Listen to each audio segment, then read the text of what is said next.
تدني حالة من القرآن ولقد وصلنا لكم القول كادو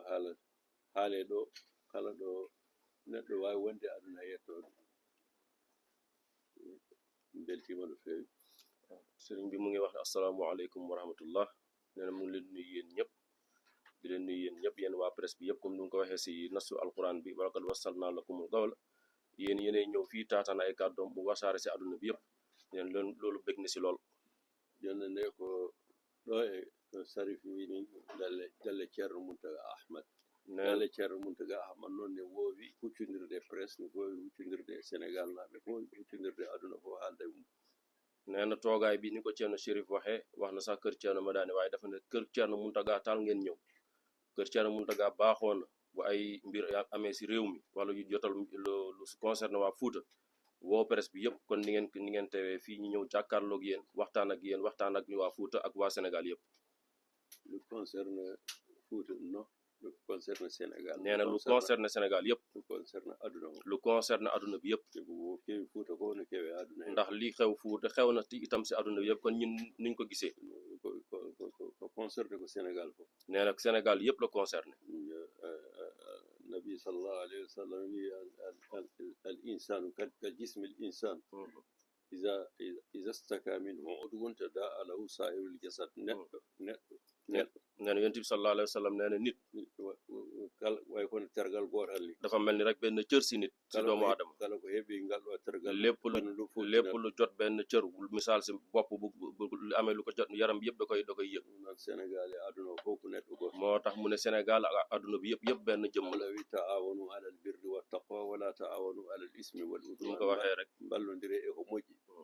ballodire e ko feewi ballodire e ko nafata on ni mu ko waxee rek si yàlla du mu ko waxee si alquran dafa ñu digal ñun julli ñi nañu dimbalante si lu baax ak yiw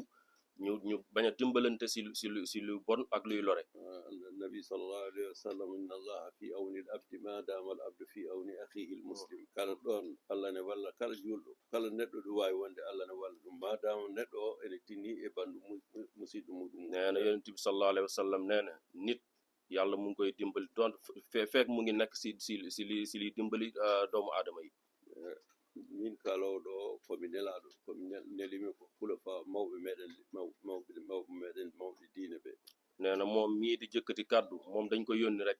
nee na suñu xalif généraux yi dëkk bi yëpp ñoo ko yónni si seen lammin lay wax Ceerno Basiru Muntaga Taha Tall ci Louga Ceerno Muntaga Bachir xalifa général Touba Ceerno Babacar Mansour si khalifa Tijaniya Ceerno Ahmad Tijani Ba to Madina Gounass Ceerno Mahi Niass to Kaolack khalifa Seneba khalifa Ndiassane khalifa Ceerno Mouhamad Lamine Dumga khalifa Ceerno Samassa khalifa Ceerno Aliou Thiam e dendagal khalifa Layen e dendagal khulafa on leydi ndi e dendagal moƴƴuɓe leydi ndi koye konngol maɓɓe kalat mi ɗo wona e konngol am min tan ɓeɗo fof ne ndendi tawi ko kalatmi ko kala goto e maɓɓe ene e ɗum ne woji ɗum ene tuusi ɗum nee na kaddu yi muy yëkkati nu mu ko waxee rek du kaddoom moom nee na ñu mu fi toogal muy xalif généraux yi si seen lammin lay wax ñu mu fi tudd ñii ñoom sëriñ Muntaga Bachir ñoom sëriñ Babacar si Mansour suñu xalifa bi nag fii si Laayeen waa Madina Gounass waa Fuuta yëpp xalifa yi fa nekk nee na ñoom ñëpp lay wax si seen kàddu ndax ñoom ñëpp lii am nii si réew mi ñoom ñëpp da leen yitteel soxal leen moo tax moom muy wax seen kàddu ñu yebal ko ɓayde noon ɗo ko capital nee na comme nag fii si capital lañ nekk ko min ɓe lomtini yëpp nee na moom lañ yebal na wax ak ñëpp communiqué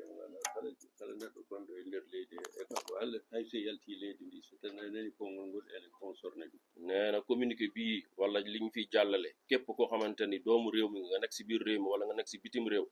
lii concerné na la so tawi ndiyam ɗam jippima alhamdulillah en jetti Allah nde jippiɗo toɓo ko yurmede ndiyam ko yurmede ko faabu kala eɗen andi kala ko ndiyam bonni ma moƴƴu ko ɓuri ɗum wasnode jippade nde ɓuri ko ɗum bonni ko nee na ñu ngi sant yàlla si ndox mi wàcc nee na ndox yërmande la ndox lépp lu mu yàq incha allah dina defar lu ko ëpp arsugu Sénégal nee na wërsëg la itam si dëkk bi yàlla hokku en naftorade nee na yàlla nañu yàlla may ñu jëfandikoo ndox mi wàcc lor ay nit musidɓe ɓe ɗum heɓiɗo ɓe heɓaɓe ɓe musidɓe dañɓe loruji e ɗum ɗaji ɓe hen galleji mumen keeli ɓe hen guese mumen boni ɓe hen jawɗele mumen jeehi donc ɓayri bandiraɓe maɓɓe woɓɓe ene keddi ɓen ne mbawi wallodirde e maɓɓe kamɓene kamɓe heɓaɓe ɓe kala goɗɗo neɗɗo ɗo tolni eko wawi e kala ko jogui yawaka haydara rendine so rendinama ɓe ballite ko haalate ɗo ko état o e hoore mum enen ewna hen yo yawnu jungo muɗum faabo juɗɗi faabo yimɓeɓe omde affaire uji ɗi miskineɓe heddiɓe commerçant ji miskineɓe ɓe ngalaɓe ɓe dawani haydara kala goto ko wonko jogui foof yo rendine ɓe mbawa wallitorede ɓe kamɓe ne ɓettina won bandiraɓe maɓɓe jumɓe ne jooɗi sara maɓɓe nee na mu ngi massawu de mbooloom ñoo nga xamante ne loolu nañ si mbir mi ñi nga xamante ne ñàkk nañ seen bakkan ñi nga xamante ne ñàkk nañ seen ay jur ñi nga xamante ne ñàkk nañ ci seen ay tool yu yàqu noonu ñooñu ñëpp mu ngi leen di massawu si turu xalifa yëpp mu ngi woo nag nguur gi mu gën a baral loxoom si kaddu ka xalif généraux yëpp mu ngi woo nguur gi mu gën a baral loxoom si assisté ñi nga xamante ne ñoo lor si mbir mi mu ngi woo bépp homme d'affaires bi nag si réew mi ak bitim réew dégg annonce bi mu ngi woo bépp commerçant bépp nit koo xamante ni ku amul dara sax mu ngi lay woo ci sa pas-pas ci sa jàppandal ci li nga yor wala si sa xalaat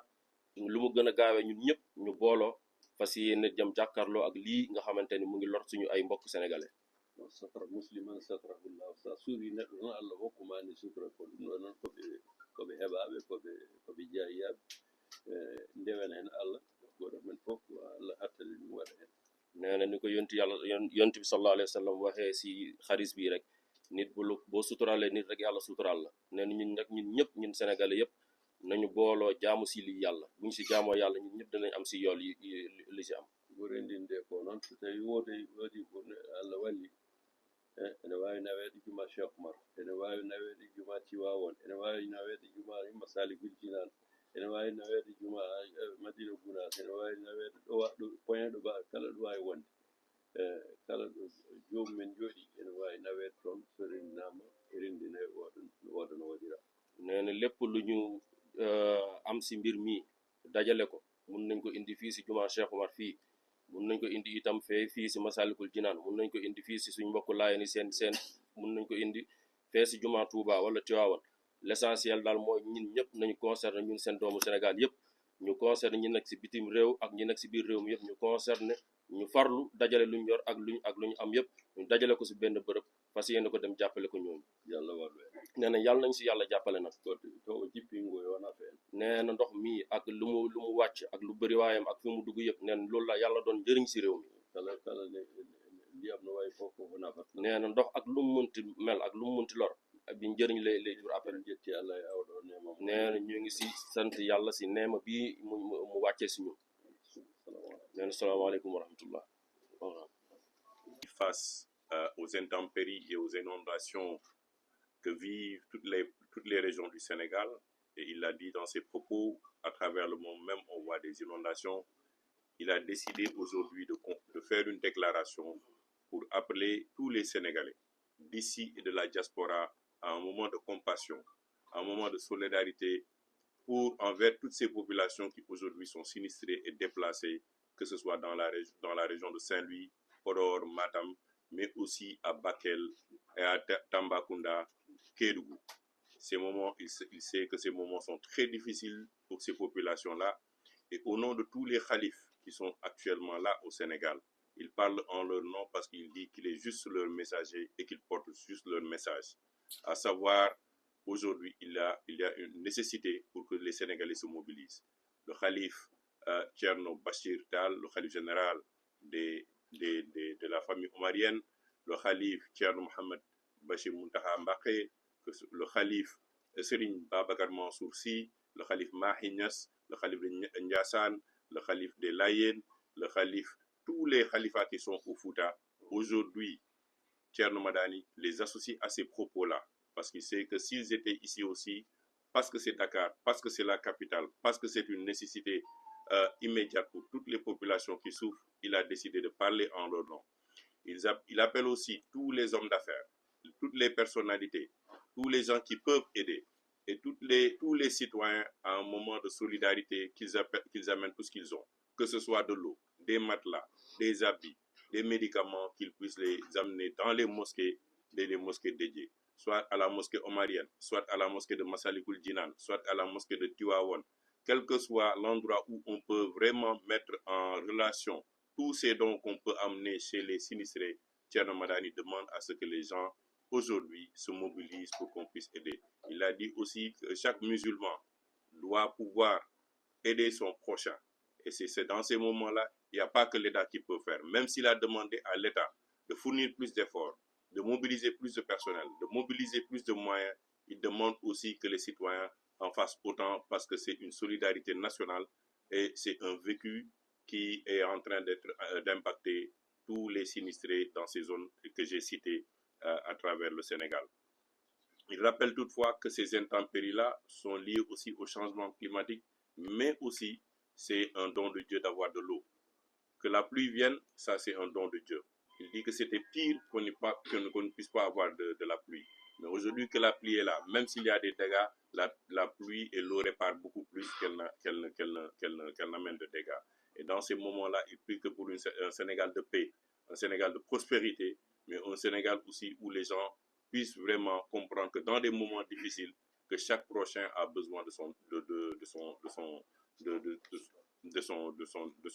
frère ou de sa sœur. Et dans ces propos-là, vraiment, il associe la diaspora aussi, parce qu'elle joue un rôle important et qu'on sait que dans ces zones-là,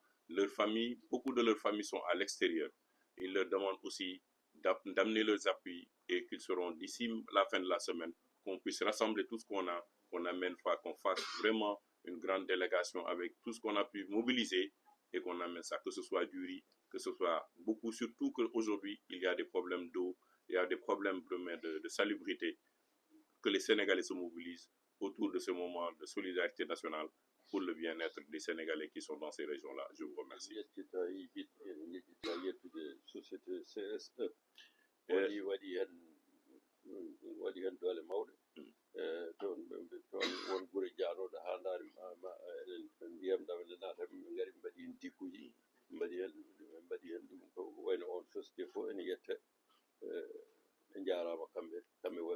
Il dit aussi qu'il donne l'exemple de la société CSE qui, dans des moments difficiles, a vu qu'il y a des villages qui allaient être emportés par les pluies diluviennes, mais qui sont venus et qui ont mis une digue sur place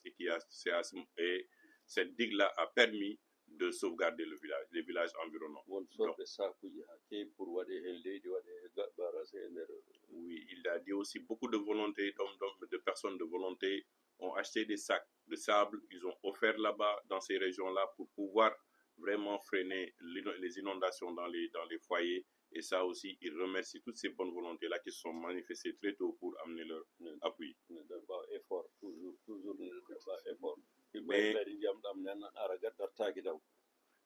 Mais malgré tout, il dit qu'il faut plus d'efforts, plus de solidarité, parce que l'eau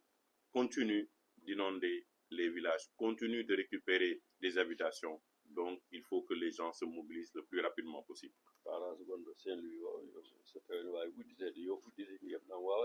Il dit aussi, il demande aux autorités de voir la possibilité que le barrage qui est à Saint-Louis soit ouvert pour que l'eau puisse être évacuée. Et ça, si c'est possible, que l'État puisse vraiment aider ces populations pour que cette eau-là soit évacuée le plus rapidement possible.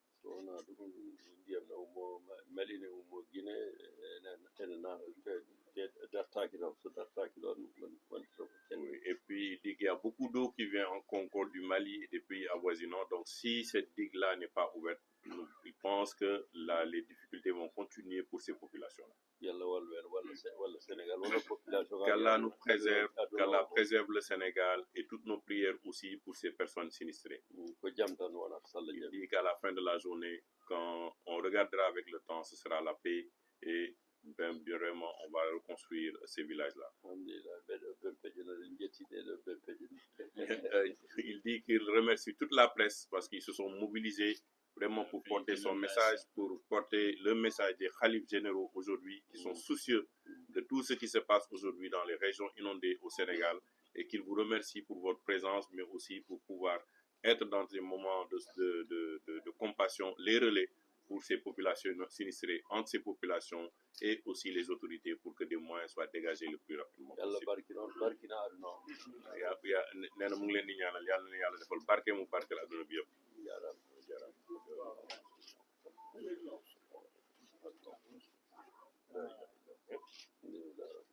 jaaraama